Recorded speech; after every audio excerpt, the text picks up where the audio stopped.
Hi everyone, welcome back to the show.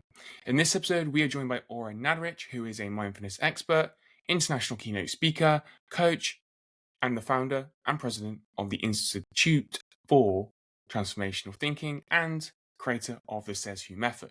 Be prepared to learn what mindfulness actually is and its relationship with meditation, how to practice mindfulness in daily life, how to transform negative thoughts into positive alternatives, the impact thoughts have on all areas of our health, the impact thoughts have on our relationships, and so much more. Before that though, this episode is brought to you by Riverside. Riverside is an online studio platform designed to record, edit, and share high-quality podcasts built for growth from day one. Powered by AI, you can record in 4K video or from your phone and automatically remove filler words such as ums, as, and many other speech patterns. Built for human conversations, Riverside makes it super easy to start a podcast. That sounds great. Ready to start your podcast and share your message with the world? Check out the link in the show note description to learn more about Riverside and get a 15% discount off a paid subscription. Now let's dive into today's episode. Ora, welcome to Raising Consciousness today. How are you doing? Hi, Luke. I'm doing well. Thank you. First question for you. Who are you and what do you do? Who am I? I am Ora Nadrich. I am an author. I'm a mindfulness practitioner. And I am someone who likes to research truth and live life authentically. And what does truth mean to you? Well, truth is, I think, subjective. I feel that my truth might be very resonant for me, and your truth could be very resonant for you. I'm sure that's the case, but that it's very subjective and it's very much based on our own understanding and perception of what truth and reality mean to us. Interesting. Do you think there is like a universal truth as well? I do feel there is something which I call the sacred truths of the universe, and they're not truths that can only be known by any one of us. They're the truths of the universe that can be known by all. And what I mean by that is if you're someone who really is a seeker of truth, of knowledge, of wanting to know what we're doing here on this earth plane, then you will find out what is truthful for you to be able to make sense and hold meaning for your life journey. Interesting. And why do you do what you do? What's the big why behind your work? I think the why behind my work is really that I am a seeker of knowledge. And I feel that along the way on my discoveries, I have found things that have illuminated my life that I want to share it with others. And I think the most that we can share with others is the learnings, the discovery that we have had on the life journey. Now, that doesn't mean that everybody else has to agree with it or even resonate with it. But I think that when we share our own experiences on the life journey, we are giving the opportunity to others to maybe learn from that as well or be able to relate to it. Interesting. And so when it comes to your work, why do you think your work matters? I think that my work matters because it matters to me. So since it matters to me, I'm first and foremost on the journey for self-awareness, self-realization. And again, those are the discoveries that I'm making along the way. And in my own awareness of self, I like to impart and share that wisdom with others that again, perhaps they can relate to it and or resonate to it, and perhaps even maybe need to hear something that I have to say that might really add something to their life. Perhaps And yes, perhaps no. Yeah, sorry about that. And from like a wider perspective, there's obviously reading through your work, very much rooted, as you said beforehand, in mindfulness. So why does mindfulness matter? Like, what's the importance of mindfulness? Mindfulness matters, in my opinion, because it's about self-awareness. And when we are self-aware, we have an understanding of who we are and what we are doing here. And with that present moment awareness, we can become more aware of our environment. We can be more consciously aware of others, and we can become more aware of what is going on in the world. So I really connect awareness with consciousness, with being awake. And when we're talking about mindfulness, what are we actually talking about? There's a few different We're definitions, I talking think, about floating being around. present. So mindfulness is, there are many definitions of mindfulness, but I think the essence of mindfulness is the practice of being in the present moment with total awareness, which means you are in the moment of which you are in. You are not in any other time frame other than the moment of which you are in right now, which is the present. And that means that you're not in the past, which is come and gone, and you're not in the future, which is not here yet. I wonder if you can answer this for me. Is mindfulness like, just wondering how to pose the question. Basically, what I'm curious on is practices like meditation, which for me is part of like mindfulness. So I'm just kind of trying to understand the relationship between practices like meditation and where they fit into mindfulness. Is mindfulness like the bigger concept of practices like meditation, and then you have different practices that fit into it, or how does that work? That's a very good question. So mindfulness is considered the informal practice of meditation. And what that means is that when we are in meditation, we have taken ourselves to a meditative state. We have made a decision to take some time, be it 20 minutes, 45 minutes, however much time you feel you need in your meditation. You usually sit down, it doesn't matter where you sit down. For some people, it's on a yoga mat, it's on a meditation pillow, and they put that time aside to meditate in hopes to quiet the mind and to realize a state of equanimity, a state of calmness, and to really just be in a state of observation and awareness, non-judgment and acceptance of the time that they're in that present moment. Mindfulness is taking that practice off of the yoga mat or the meditation pillow. It's a much more demanding practice, if you will, because that means that you are becoming mindfully aware in all the moments of your day. It's not as difficult to meditate for a certain amount of time and then get off the pillow or the yoga mat and just become a reactor again and go out into the world and don't really apply the same sense of understanding, of kindness, of compassion, of non-judgment, which maybe you've given yourself in that allocated time of meditation. When you are out in the world, that is when it's most challenging. It's most challenging to maintain that state of equanimity. It's most challenging to be in a state of non-judgment and non-reactivity. So it's a much more disciplined practice, if you will. Yeah, so it sounds like mindfulness is the practice of like when we're living life, like being mindful, like actually well when we're when the car breaks down, right? Or like shit happens like actually Yeah, in the world in life, you can't necessarily go and jump on your yoga mat then, and just and exactly. meditate, there's Exactly. mm, Exactly right. You are holding a sense of awareness in all the moments of which you're in. Well, think about that. All the moments of which we are in, look what we encounter on a daily basis. We encounter so many things, so many situations, so many scenarios. We engage with so many people. We're bound to get triggered. We're bound to go into reactivity. We're bound to go into judgment. So it's way more challenging to be in a state of complete awareness when we are being challenged. but it's most needed in those moments, right? Um, Exactly right. You're mm, exactly right, Luke. It's most needed. Those are the moments that challenge us the most. Do you know? Which is why I find the mindfulness practice so powerful and so beneficial to the journey of self-awareness and self-realization, because it really is the journey that asks us to be in, again, as I've been describing, in that state of awareness.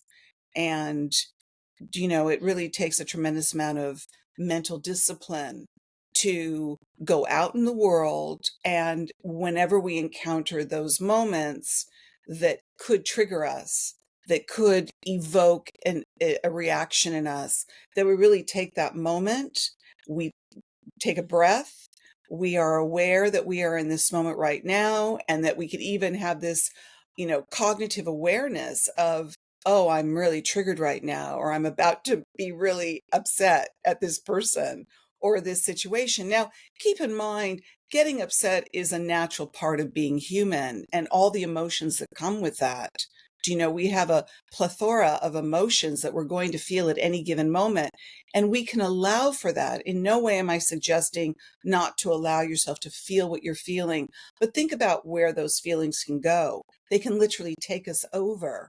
And the next thing you know, you're taken over by an emotion, and that's the way you're behaving. Yeah, there was just a few things that I've heard recently around kind of feelings and emotions. It's like allowing ourselves to feel the feeling without judging it or reacting to it or responding to it, like, and just learning that practice of actually like giving yourself the space to, okay, oh, and it feeds into the conversation. I think, oh, I'm feeling, I don't know, frustrated right now. Doesn't mean I need to necessarily express that, and out into the world per se. And I think like that's part of the self-awareness journey as well. It really is. It gives you that pause. Do you know, let's just say you're having an interaction with somebody and you get triggered by something that they say, and you can feel it, in the body, because we know what that feels like. We start to feel it.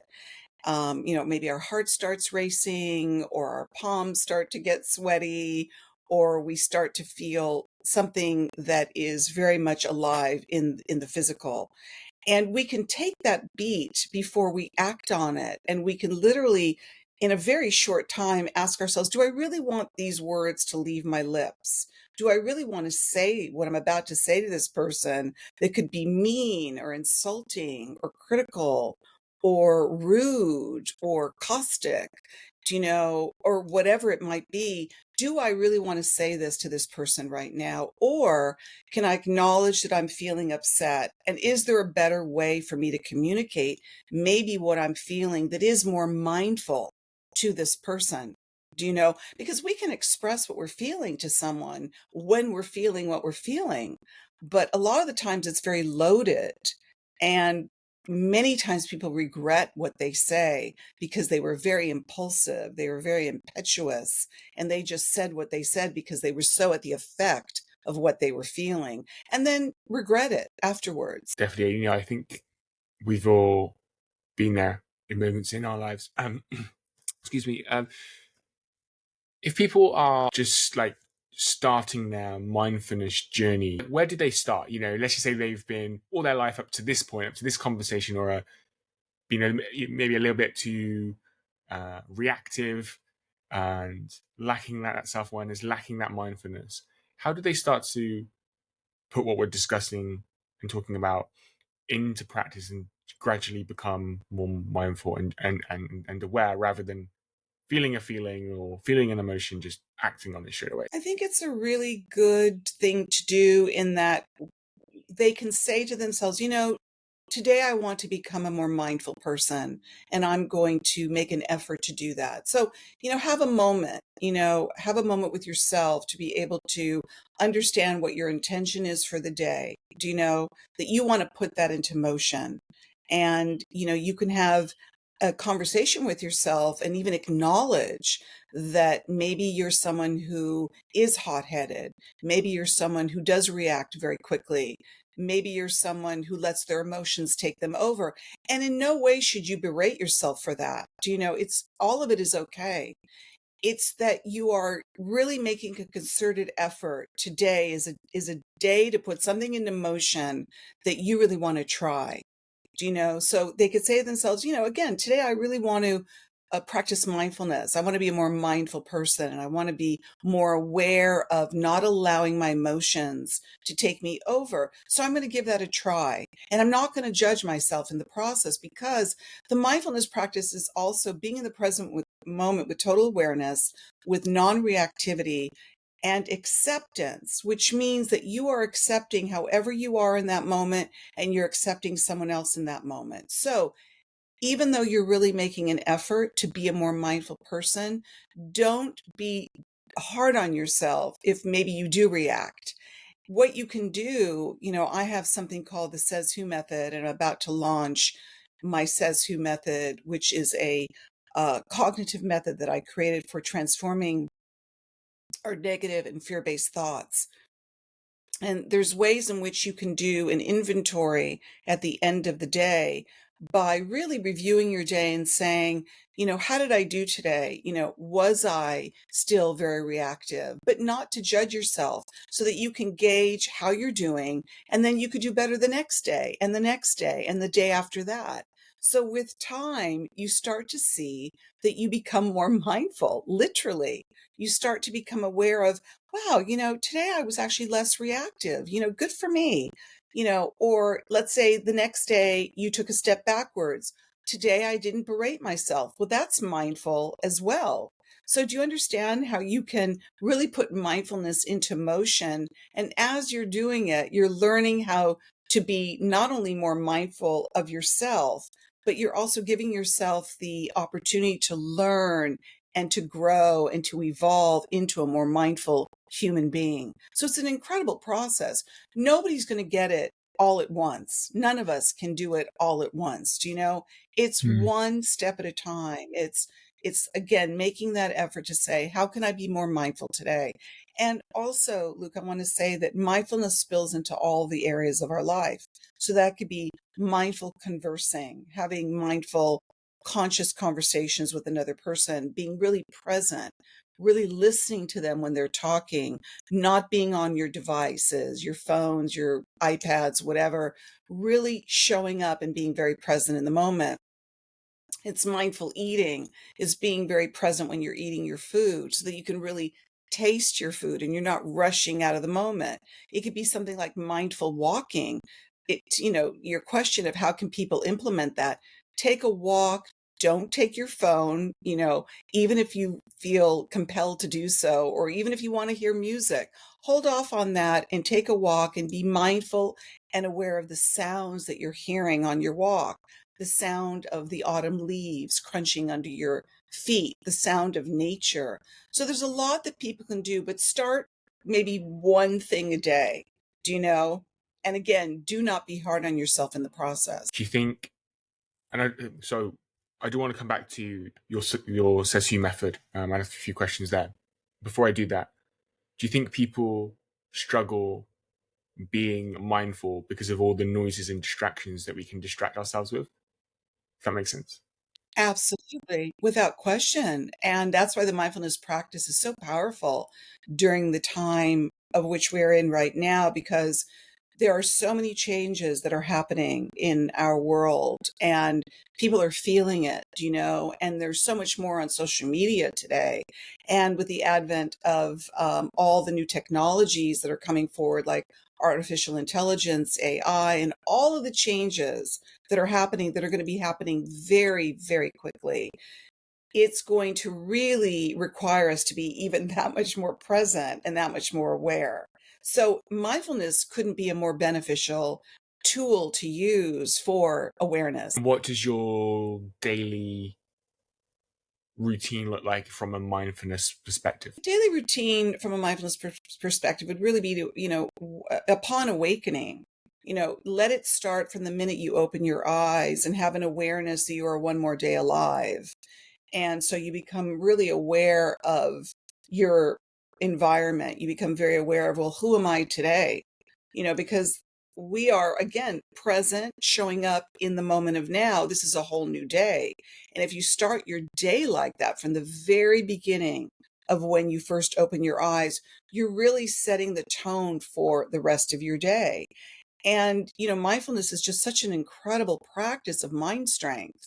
Do you know? And again, keeping you in the present moment with calmness, with equanimity, with awareness. So I say start it from the first moment that you wake up. Try and hold off on just, grabbing your phone, which we're also inclined to do. Give yourself that time to wake up and really get connected to your core, really get connected to, okay, who am I in this moment right now before I've checked on the internet, before I've checked on social media, before I've, gone on my gadgets, my phone? Because the minute we really engage, think about it, the minute we're engaged, our senses are highly stimulated and we're very at the effect of being bombarded and being besieged with a lot of stimuli, good, bad, and indifferent. There's a lot of different stimulation going on simultaneously right now. So I highly encourage people to take that moment, take that meditative moment from the minute you wake up to really kind of go into that deep core centering of self. What comes to mind for me a lot are, I say things like, you really want to be, in the driver's seat of the way you're going to engage in your day. You want to be a warrior. You really want to be like a samurai, and think of the precision that a warrior and a samurai has. They are so present that there is nothing that they miss. Do you know? What is the says who method? The Sesu method is a questioning method that I created for basically questioning, first and foremost, your thoughts, because we think between 40 and 70,000 thoughts a day. I know that's hard to believe, but we do. And we're not cognizant of all of the thoughts that we're thinking because they're moving very quickly in and out of our mind, but the thoughts that get our attention the most are usually the negative and fear-based thoughts. And we tend to get hyper focused on those thoughts. And oftentimes we loop around those thoughts. So the Sesu method is a way to question our thoughts to find out if they're even real or not, because so many of our thoughts are influenced again by external influences and stimulation. And a lot of our thoughts even are influenced by things that have happened to us in our life that go back to childhood, and have been influenced by others, authority figures, parents, schooling, a lot of what has influenced the way in which we think. And a lot of our thoughts become our core beliefs and they get very fixed and we don't even know it. And so we're walking around, in our day with a lot of very set opinions and beliefs and ideas. Now, that doesn't mean you can't have those opinions and ideas, it's fine. But are they really your own thoughts? And are they really serving your well-being in the best way possible? Are they really supporting who you are, the authentic self? Looking over the Sisu method, I was looking into, I believe it's the first module that's around health, physical, mental, emotional, spiritual. How do our thoughts affect our health? Well, our thoughts affect everything. And the way they affect our health is that the thoughts that we tell ourselves, if someone has a lot of negative thoughts or negative beliefs about themselves, it's going to spill over into all the main areas of your life. And I use health as one of those pillars because if you don't have a healthy sense of self, that, those thoughts really do create your beliefs. And thoughts are energy, and you start to create this negative energy that permeates your entire, it's the mind body spirit connection. So imagine if you've got a lot of negative toxic thoughts, how is that not going to affect the well-being of your beingness? It's going to cause dis-ease, meaning you're not going to feel at ease within your own body. Do you know? And that, as we know, is what starts to cause illness and or dis-ease. It certainly causes the things that lead up to things like disease or illness, like the emotional states of things like depression and anxiety. And you can start to spiral down into a not a positive sense of self. And we know that, again, positive versus negative, there's energy of positivity and how it affects us. When I ask people to take a negative thought that they have and really say it out loud, and I ask them, well, how does it feel in your body when you say that thought out loud? Something that they could be feeling about themselves that is very negative. Immediately they'll say to me, it doesn't feel good. And I say, well, describe it. How does it feel in your body? And they'll say it feels restrictive. It feels strained. It feels dense. It feels dark. And I say, okay, well, transform that thought for its positive counterpart, which is the whole release and replace technique that I have in my book, to release a negative thought and replace it with its positive counterpart. When they replace that thought with its positive counterpart, and I ask them, how does that feel in your body? A lot of the times they'll just have a sigh of relief. There's a lot of what our body is telling us. A sigh of relief is already telling you, oh, I've just released something. You know, this feels better. I feel lighter. I don't feel as dense. I don't feel like I'm carrying the weight of the world on my shoulders. So it starts with our thoughts. You have heavy thoughts, you're going to feel heavy. You have lighter thoughts, you're going to feel lighter. What are some of the common negative thoughts, beliefs that you mostly come across when working with clients and the people that you work with? I'm not enough. I'm not good enough. It's a lot of like, I'm never going to be successful. I'm never going to amount to anything. I'm never going to find my love of my life. I'm never going to have this. I'm never going to have that. I'm never going to be okay. It's a lot of the I'm not and I'm never. It's a lot of these absolute beliefs that people have that they will never reach their desires, their hopes, their wishes, their dreams, when that couldn't be farther from the truth. Because every single human being has a sovereign right to realize their full potential. They come into the world like that. The only thing that holds us back are our thoughts. Nobody holds us back. It's our thoughts that hold us back. If we think somebody is holding us back or something is holding us back, it is the thought that we are telling ourselves that we believe that. If you change your beliefs, things will start to change for you. That is part of the laws of the universe, And all you have to do is try it out for yourself.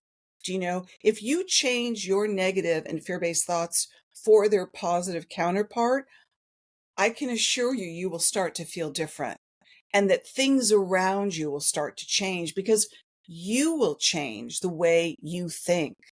And there are so many people who don't believe they can change their thoughts. Even when they say that to me and I do the release and replace technique with them, and I say, just be with me. I want you to change that negative, horrible thought that you have about yourself for a positive counterpart thought. I can see a change on their face. And all I ask people to do is just to try. That's all you have to do is just to try it and see it for yourself. But to answer your question again, Luke, a lot of what people will say to me is so self-deprecating. It's so about not self-love. It's about, self-loathing or self-hatred, which is so sad to see because there's no reason for that when you can really cultivate loving thoughts for yourself. Even if you don't believe you can, just try it. Just try my Sesu method, and I guarantee it will change you and it will change your life. Nora, what's your kind of story journey up to this point? Has this been something that you've found challenging and struggled with as well? Have I found this work to be challenging? Yeah, so like, have you struggled with like the negative thoughts or the negative beliefs, and like how has that shown up in your life? Well, sure. I mean, I have negative thoughts just like everybody else does. People sometimes ask me like, "Oh, you created the Sesu method. Do you have negative thoughts?" Of course I have negative thoughts. I just know what to do with them. My Sesu method is a great negative thought hack. So, once you learn how to really go into your thoughts and the way your mind works, you really know how to work with it. And so I've gotten very good at it. Do I have moments where I have negative thoughts? Of course I do. but I know exactly what to do with it. And I find it extremely helpful, And for anyone who reads my book, the story is very long, and I highly recommend that they get Says Who. I suffered terribly before I created the Says Who method because I believed a thought that wasn't true. And it caused me tremendous sadness and suffering until one day I realized that I told myself a thought out of fear. I was in a heightened state of fight or flight. I had an incident that had happened in my life, and when we go into fight or flight, we tell ourselves things. A lot of thoughts come to the forefront of our psyches, and we'll tell ourselves something like, "Oh my God, I'm not going to be okay. Oh my God, this is going to happen." We tell ourselves things out of fear that aren't even true because we feel so threatened. We feel our survival is so threatened and we don't feel we're going to be okay. I went through that kind of experience. I told myself something that wasn't true, and I was at the effect of it for years. And until I went into a deep dive, a psychospiritual dive, so that I could confront the very thought that I was afraid of. And I realized that wasn't even true. I just told myself that out of fear. So I created the Says Who method because I didn't want other people to suffer and tell themselves thoughts about themselves that aren't even true. They're just thoughts that we believe because we're either suffering or we're in pain or we don't like ourselves or we don't believe in ourselves or we don't love ourselves. So in the present, take my own experience in creating a book of this method that I created to help other people transform their negative and fear-based thoughts. If a negative or fear-based thought comes up for me, I have the tools to use because I created them. And I believe in them wholeheartedly enough to want to share them with the world. We'll get back talking to Ora in just one moment, but before we do so, I would just like to take a quick pause and break to mention Soma Breath. Soma Breath is a holistic school and community with no single guru. It's where I go to learn about and practice all things breathwork, meditation, mindfulness, and everything in between, as they combine ancient wisdom with modern science, which is very fitting for this podcast, don't you think? To help people like you and me improve our health and well-being, deal with the challenges of modern life by reducing stress and anxiety, upgrade what is known as our default state, tap into higher states of consciousness, live a more calm and peaceful life, and much more. If this sounds like something that you need right now, I would highly recommend checking out Soma Breath, and you can get started with them today by visiting the link in the show note description and learning more about Soma. Now, let's get back to today's episode.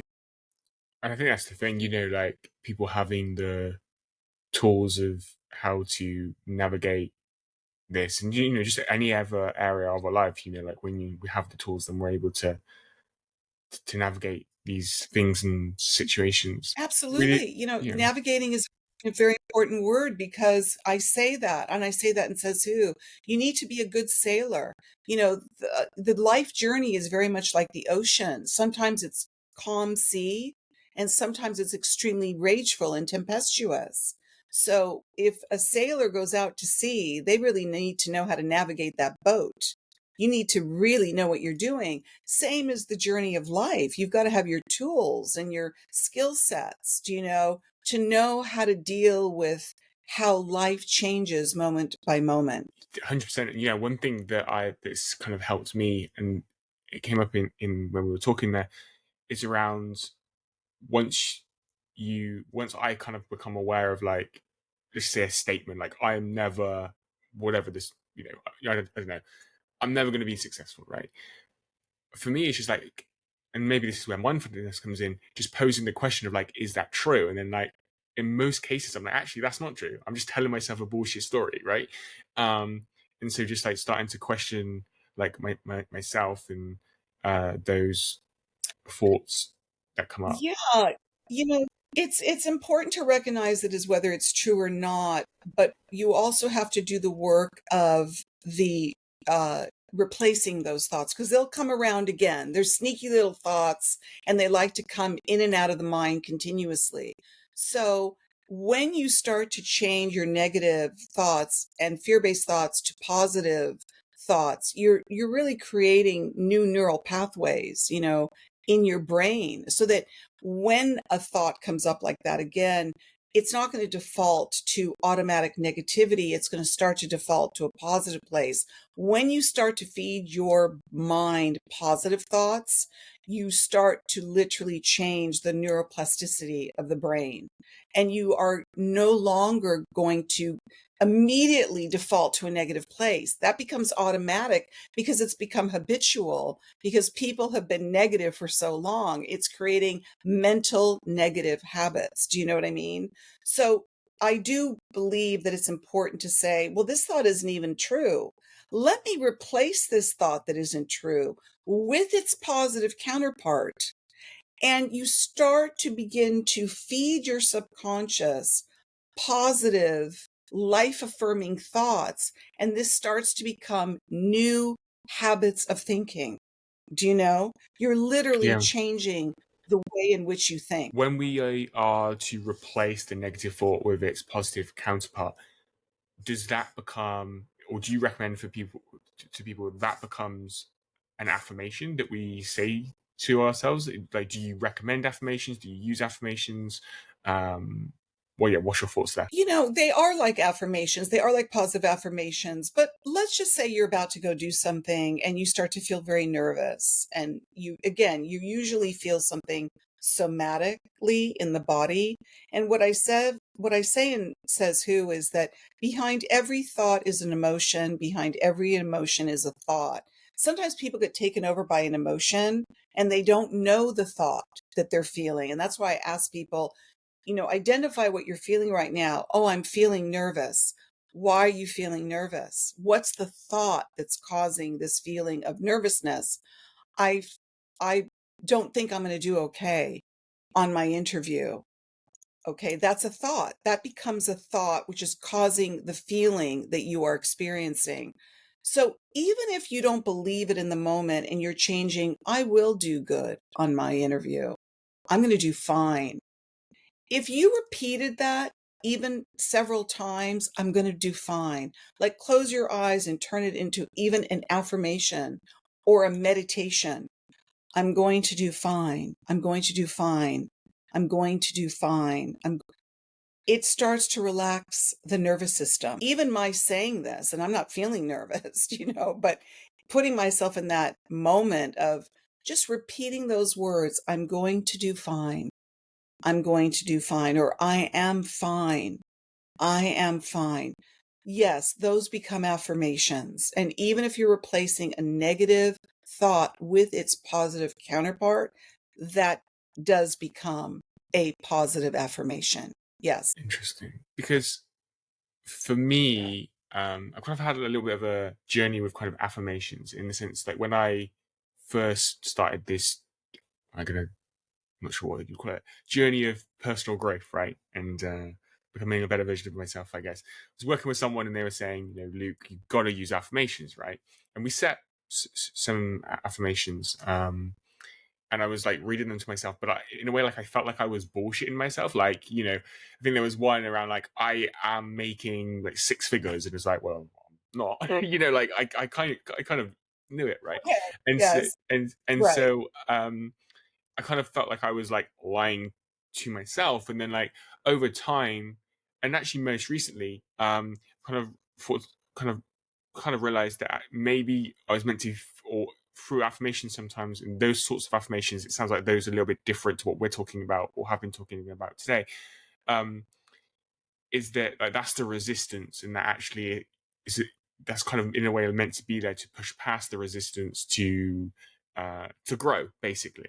So that's kind of why I was curious about the question in terms of affirmations. But it sounds like maybe those affirmations are a little bit different to what we're talking about here, in terms of replacing negative thoughts with its positive counterpart. Yes. Yes, exactly right. Meaning that, when you're replacing a negative thought with its positive counterpart, that is replaced positive thought. So let's put that there.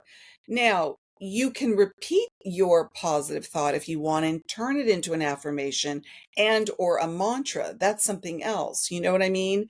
You could say to yourself, I'm not good enough. I am good enough. And you can take that and repeat that. You can take that and let that be your mantra. You can do whatever you want with it. But what you're starting off with is you're replacing a negative thought that you are willing. The operative word is willing and wanting to release. You are making that decision. I am wanting to let this negative thought go because it serves no useful purpose for me right now at all. And I'm going to replace it with something that will. I'm going to replace it with a positive counterpart. So that becomes basically how the Says Who method works. You are replacing your negative and fear based thoughts with their positive counterpart. Just to be clear, because yes, so that people don't get confused, if you choose to say, okay, I'm going to repeat that to myself 20 times, I am good enough. I will do great at my meeting. I am going to ace this test. I am going to make more money this year. If you want to use that again as your mantra by repeating it or as an affirmation, you can do that. Is that clear? Do you know all of that can be used positively in whichever way you want to use it. But start with replacing your negative thoughts with their positive counterparts, and you'll start to think you will stop to think so negatively in your life. I mean, I've had many people who have done the Sesu method, and they'll go like, I am so blown away because I've become a less negative person. And that goes back to, creating new positive habits of thinking. You know, if you're around somebody who's negative a lot of the time, what do you notice? They're negative a lot of the time. Well, if you make a concerted effort to stop thinking those negative thoughts a lot of the time and you start replacing them with positive thoughts, guess what's going to happen? You're going to become less negative. How does this affect our relationships? Profoundly. It really does because, look, in our relationships, it's really I want to put it in the category of having mindful relationships. Again, going back to the mindfulness practice, because relationships, as we know, take a concerted effort to really maintain a level of awareness in our relationships. A lot of the times in relationships, people can start to like not really listen to each other, take each other for granted, not really communicate, because they're not 100% in the present moment. So a lot of this awareness that we need to carry into our relationships, which is how mindful am I in this moment in my dynamics, with my relationships, in my relationships? Am I speaking positively? Am I speaking mindfully to this person? Are my thoughts being conveyed positively as opposed to negatively to this person that I'm having a relationship with, be it personal, family, work, whatever kind of relationship you're in? How mindful are we in our interactions with others? It makes a huge difference in our relationships. What other practical ways do you recommend people to apply or to help them to become more mindful? I think it really starts with somebody who wants to change some of Mm. their habits that they don't think is working for them favorably. And that really uh, asks us to be honest with ourselves, because change really can only come from us. If we really want to change our habits, our thinking, our behaviors, our actions, our deeds, we have to really make that decision first and foremost with ourselves. You know, one of the things that I think is really powerful with the Says Who method, and the very first question, there's 7 questions in the Says Who method, and the very first question is, says who? And that is a very important jumpstart question of the Says Who method, because it's really taking that step forward to say, who is saying this thought in my mind? I am. I am taking responsibility for the thought that I have in my mind right now. So, really, what I recommend to people is that if you really want to change, if you say you really want to change, then you take that step forward to do the things that you can to really implement change in your life. The Says Who method, when I explain the Says Who method, it sounds simple, and yet it really requires people to do it. It's in the work. You can say you want to do something, but if you really want to do it, you do it. It's not about saying you want to do something, it's by actually doing it. Just when you were talking there, I was when you were saying about in the SISU method the 7 questions, kind of came up to me that actually how important questions are, just kind of like in general in raising self-awareness, because it's like, I mean, you're the expert here. Like, how important are questions to raising self-awareness and generally being more mindful? Extremely important. And that's a very good question that you're asking me about questioning, about the inquiry. Do you know, questioning is really important in that when we question, we are taking that moment to ask ourselves, does this feel true for me? Does this feel real? Does this feel right? Does this feel wrong? Questioning is a very important process of finding out truth. And it's a personal questioning. It's a personal inquiry that we have to have, and nobody should ever tell us otherwise. Questioning really will get us the answers that we are seeking to know. Do you know? Because if something doesn't feel right to us and we feel it viscerally, it's really incumbent upon us to question, what is making me not feel okay? What is it about this moment that doesn't feel right to me? What is it that I'm hearing on the news that doesn't ring true for me? What am I being told by someone else or by an authority figure that doesn't just doesn't feel right? It's not resonating for me. And never doubt what you're feeling. Honor it, be with it, acknowledge it, and start the questioning process. Do you know? And I basically curated 7 important questions with the Says Who method to first and foremost question our own thoughts, because we have to start the inquiry with self. When we become very clear about who we are and what our truths are, it's a lot easier for us to be mindful about everything that we're seeing out in the world. If we think clearly, we're going to see clearly. If we really understand our own thinking and know that our thinking is clear and it's lucid and it's precise and it's not muddled and it's not confused. That's why this journey is so important. This journey of self-awareness and self-actualization is so important. It must begin with us. And we take that out into the world. And we are someone who then feels very clear-minded because we've asked those fundamental questions of ourselves. Who am I? Or says who? Who is saying this thought in my mind? It's basically asking ourselves, who am I? And is my thinking correct? Do you know? It's very powerful, because when we do that, we really can set ourselves out on the life journey and be very, very clear about the path that we are walking. Are there any types of questions that you would recommend people to avoid asking? No, I don't think there's anything wrong with asking everything and anything. I think if there's something that pops up in your mind that you are wanting to know, because what questioning basically is it is searching for answers. And each and every one of us has a sovereign right to seek the truth. Do you know? And that should never be a right that is taken away from us. We each have that right to have agency over ourselves, to say, well, I want to know the truth about this, or I have questions. And, you may have questions that are very personal to you, and I may have questions that are personal to me. And that may really inspire you on your life journey, as mine will inspire me.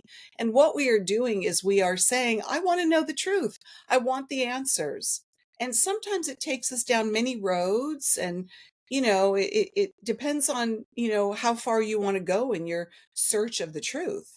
Do you know, that's a very personal journey that we are taking ourselves on and have a right to take ourselves on. And again, nobody should ever get in the way of you finding out the truth for yourself, and that nobody should ever tell you that your questions are not valid. Yeah, like completely agree. I feel we all have agency over our lives. I just heard once around there was the question that like why me questions. So for example, if somebody was like, so something bad happened, right?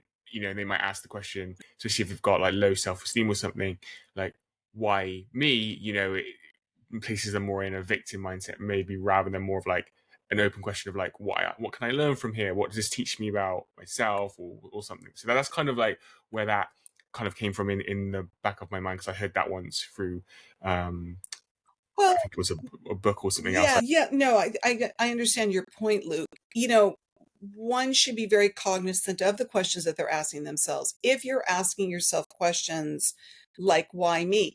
By the way, there's nothing wrong with asking, why me? If something has happened to you that feels really unfortunate, or has been very hard for you, it's okay to ask, why me? There's nothing wrong with that question. But if that's where you constantly default to, and then you start to feel that things are only happening to you, be very mindful of where your thoughts go from there. Because it could be like, well, why me? Very valid question to ask, can go to, only bad things happen to me. I don't ever have fortunate things happen to me. I'm not this, or I only have the, again. So it can start with, why me?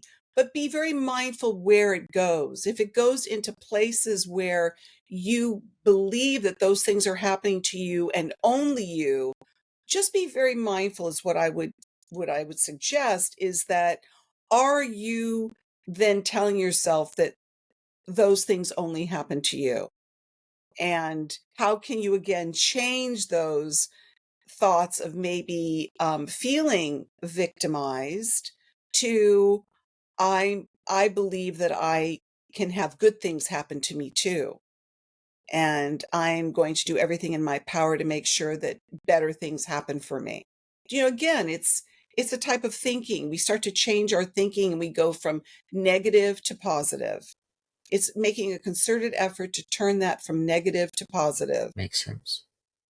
Ora, what's one thing we haven't spoken about today that you feel is important to share in the time that we have left, whether that's about mindfulness from a general perspective or the Says Who method?